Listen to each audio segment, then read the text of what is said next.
Hello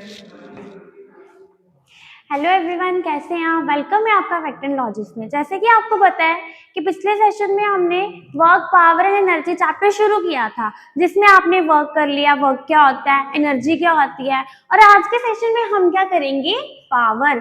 power क्या होती है इसी के बारे में आज हम अपना सेशन करेंगे। जैसे आप देख सकते हो, आज का सेशन आपका रहेगा पावर। सबसे पहले पावर का अगर देखा जाए, it is usually said that a machine is more powerful than a man. अगर देखा जाए, कहते हैं कि जो आपकी मशीन्स है वो मैन से ज्यादा क्या है, पावरफुल है। दिस मीन्स, इसका मतलब क्या है, a machine can do more work than a man, कि जो मशीन्स हैं वो ज्यादा काम करती हैं एज कंपैरिजन टू मैन। अगर वो ज्यादा काम कर रही है तो मतलब उसमें जो पावर है वो भी क्या होगी, ज्यादा होगी।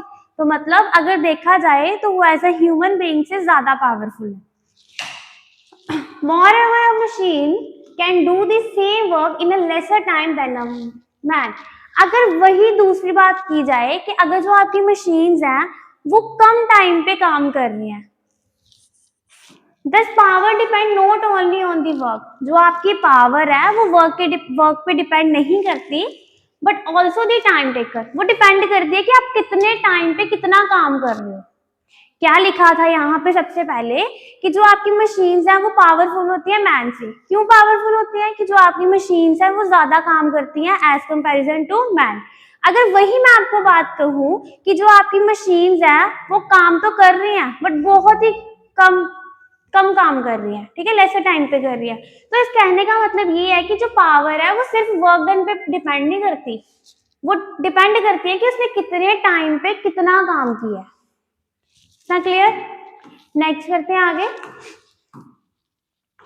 अगर पावर की डेफिनेशन देखी जाए तो power of an agent is defined as the rate of doing work, कि कितने टाइम पे कितना वर्क आपने किया है, कितना आपने काम किया है, उसको हम क्या बोलते हैं, पावर। तो पावर का अगर फॉर्मूला देखा जाए, वर्क अपॉन टाइम, कि कितने टाइम पे कितना आपने क्या किया है, काम किया है। ठीक है, तो पावर का फॉर्मूला क्या होता है, वर्क अपॉन टाइम, कि कितना टाइम लिया किसी ने काम करने पे, वो क्या होगा, पावर। अगर कोई इंसान टाइम ज्यादा ले रहा है तो पावर क्या होगी, कम। क्योंकि ये देखो ना, पावर डायरेक्टली प्रोपोर्शनल है वर्क के और इनवर्सली प्रोपोर्शनल है 1/टाइम के। इसका मतलब है कि जितना ज्यादा वो कोई काम कर रहा है उतनी ज्यादा पावर। अगर कम काम कर रहा है तो पावर कम, काम ज्यादा कर रहा है तो पावर ज्यादा। और अगर मैं ये बात कहूँ कि अगर कोई व्यक्ति काम करने में टाइम ज्यादा ले रहा है तो पावर क्या लगेगी, कम। और अगर टाइम ज्यादा ले रहा है तो पावर क्या हो जाएगी, कम। और अगर टाइम कम ले रहा है तो पावर क्या हो जाएगी, ज्यादा। तो इतना क्लियर पावर की definition. Power of an agent is defined as the rate of doing work by it, कि कितने टाइम पे कितना काम किया गया है उसे हम क्या बोलते हैं, पावर। नेक्स्ट आ गया डेफिनेशन ऑफ एवरेज पावर। अब ये एवरेज पावर क्या होती है, average power of an agent is defined as the ratio of total work done by total time taken. मतलब कितने टोटल टाइम पे आपने कितना टोटल वर्क किया है उसे हम क्या बोलते हैं, पावर। उसे हम क्या बोलते हैं, एवरेज पावर। तो क्या होती है एवरेज पावर, कि कितने टोटल टाइम पे कितना टोटल वर्क डन हुआ है, तो वो आपका क्या कहलाएगा, एवरेज पावर। फॉर्मूला देखो, power equals to total work done upon total time, कि टोटल टाइम पे कितना टोटल वर्क डन हुआ है। नेक्स्ट है टोटल वर्क डन। अब टोटल वर्क डन किसके इक्वल होगा, एनर्जी सप्लाई, जिससे जितनी उसको आप क्या करोगे, कोई भी एनर्जी कितनी सप्लाई कर रहे हो। Power equals to energy supply by total time, कि टोटल टाइम पे आपने कितनी एनर्जी सप्लाई किया है, वो भी क्या होगी आपकी एवरेज पावर। इतना क्लियर। सबसे पहले पावर पढ़ा, पावर क्या था, कि कितने टाइम पे कितना वर्क डन किया आपने, वो थी आपकी पावर। अगर टोटल एवरेज पावर की बात की जाए तो एवरेज पावर क्या होती है, कि टोटल टाइम पे आपने कितना टोटल वर्क डन किया या फिर कितनी एनर्जी आपको सप्लाई की गई। नेक्स्ट आगे, यूनिट्स ऑफ पावर, अब पावर की यूनिट्स क्या होती हैं? तो SI unit of power is what? SI units क्या होती हैं? व्हाट? ये भी एक साइंटिस्ट थे जिनके थ्रू इनकी पावर जो है रखी गई। सबसे पहले पावर, पावर का फॉर्मूला क्या होता है? Work done upon time. ठीक है, तो पावर की जो यूनिट्स हैं वो क्या होती है? What? Equals to work done की क्या होंगी? जूल, अपॉन टाइम को किससे डिनोट करोगे? सेकंड से। 1 जूल मतलब 1 जे, अपॉन 1 सेकेंड मतलब 1 एस, और अगर इसी की पावर को मैं लेके जाती हूँ तो क्या आ जाता है? 1 जूल सेकेंड इन वर्ड्स, तो ये क्या हो जाएंगे आपकी? 1 वॉट।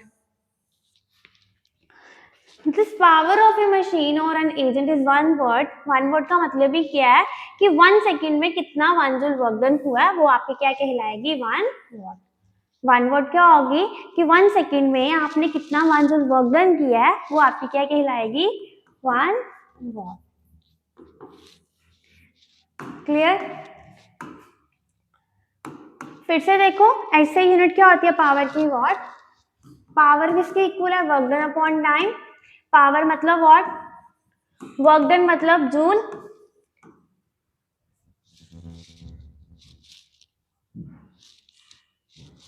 और सेकेंड्स का मतलब सेकेंड्स, टाइम को सेकेंड से डिनोट करोगे तो ये क्या आ जाएगी? Joule second in words. अगर वॉट की बात की जाए, पावर की बात की जाए तो उसकी क्या होती है? जूल सेकेंड्स, और जिसको हम क्या लिखते हैं? वॉट। ठीक है, यही होगी ना power equals to 1 joule by 1 second, तो पावर कितना आ जाएगी तुम्हारी? जूल सेकेंड इन वर्ड्स, और इसके सेकेंड नेम क्या है? वॉट, जिसको हम यूज करते हैं। और अगर 1 वॉट पूछा जाए तो 1 वॉट का मतलब ही क्या है कि एक सेकेंड्स में कितना 1 जूल वर्क डन आपने किया है, उसी को क्या कहते हैं? 1 वॉट। नेक्स्ट,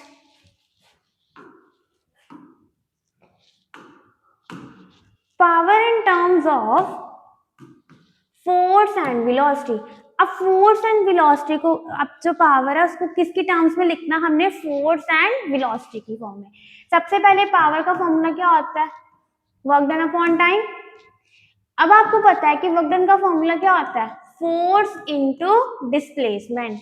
फोर्स को एफ से डिनोट करोगे, डिस्प्लेसमेंट को आप एस से डिनोट करोगे। ये आपने वर्क वाले टॉपिक में किया है अच्छे से। अब पुट करो पहली इक्वेशन में इसको वर्क की जगह, तो वर्क की जगह क्या आ जाएगा? Force into displacement by time. अब आपको ये भी पता है कि जो s बाई टी है वो क्या होती है? वेलोसिटी, है ना? कितने टाइम पे कितना डिस्टेंस आपने क्या किया? कवर किया है, तो वो आपकी क्या होती है? वेलोसिटी। तो वेलोसिटी किसके इक्वल होगी? s बाई टी के। तो आप इसकी जगह क्या पुट कर सकते हो? f into V. तो पावर को आप ले आए फोर्स इंटू वेलोसिटी की टर्म में, बस यही था। ये आपके न्यूमेरिकल्स में इनका यूज होगा, इसको अच्छे से करना। ठीक है, तो क्या ही था? Power in terms of force and velocity, की जो पावर है वो उसको किसकी टर्म में लिखना? फोर्स एंड वेलोसिटी में। तो सबसे पहले पावर का formula work done by time, work done का formula force into displacement, work done की जगह आपने क्या पुट कर दिया? फोर्स इंटू डिस्प्लेसमेंट, टाइम की जगह टाइम रहा। अब आपको पता है कि वेलोसिटी का फॉर्मूला क्या होता है कि कितने डिस्टेंस पे किसी व्हीकल ने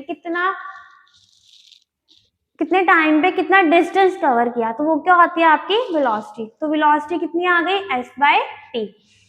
तो f की जगह f और s बाय टी की जगह क्या आ जाएगी? वेलोसिटी। तो पावर को आपने किसकी टर्म्स में ले आए? Force into velocity. Clear? Next करेंगे आगे। अच्छा, कुछ टर्म्स हैं, इनको अच्छे से कर लेना, जैसे कि यूनिट्स हैं और ये इक्विवेलेंट है। 1 किलोवाट किसके इक्वल होगा? 1000 वॉट के। अगर 1 मेगावाट की बात की जाए तो वो किसके इक्वल होगा? 1 मिलियन वॉट के। 1 गीगाबाइट वो किसके इक्वल होगा? 1 बिलियन वॉट के। और अगर 1 टेट्रावॉट की बात की जाए तो वो किसके इक्वल होगा? 1 ट्रिलियन वॉट के। 1 kilowatt 1000 what, 1 megawatt 1 million what, gigawatt 1 billion what, और अगर टेट्रावाट की बात की जाए तो वो 1 ट्रिलियन वॉट के इक्वल होता है। एक न्यूमेरिकल, एक छोटा सा, a machine does 1920 joule of work in 240 seconds. कहते हैं कि एक मशीन है वो 240 सेकेंड्स में 1920 जूल ऑफ वर्क काम करती है, तो आपने निकालना है कि उस मशीन की पावर कितनी है। What is the power of the machine. तो सबसे पहले आपको गिवन क्या क्या है, सबसे पहले वो लिखो। सबसे पहले आपको वर्क डन गिवन है कितना, 1920 जूल।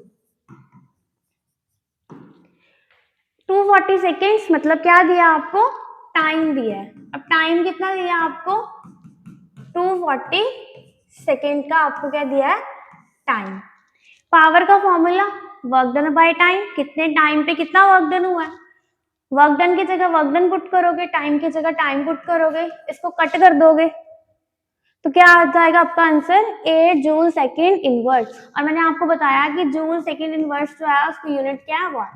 पावर की यूनिट क्या होती है, वाट। तो कितनी पावर हो गई, 8 वाट। इट मीन्स कि 240 सेकेंड्स में कितना वर्क डन हुआ, 1920 जूल वर्क डन कोई मशीन कर रही है तो उसकी पावर कितनी लग रही है, 8 वोल्ट। कितनी लग रही है, 8 वोल्ट। क्लियर।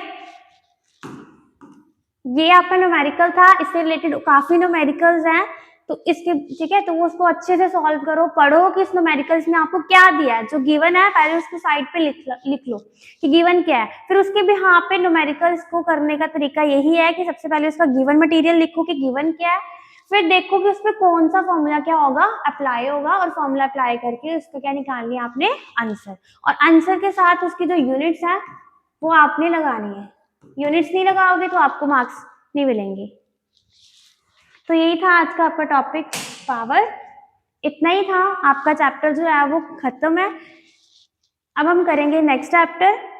तो अगर आपको वीडियो अच्छी लगी होगी तो प्लीज वीडियो को लाइक शेयर कमेंट जरूर करना। Thank you.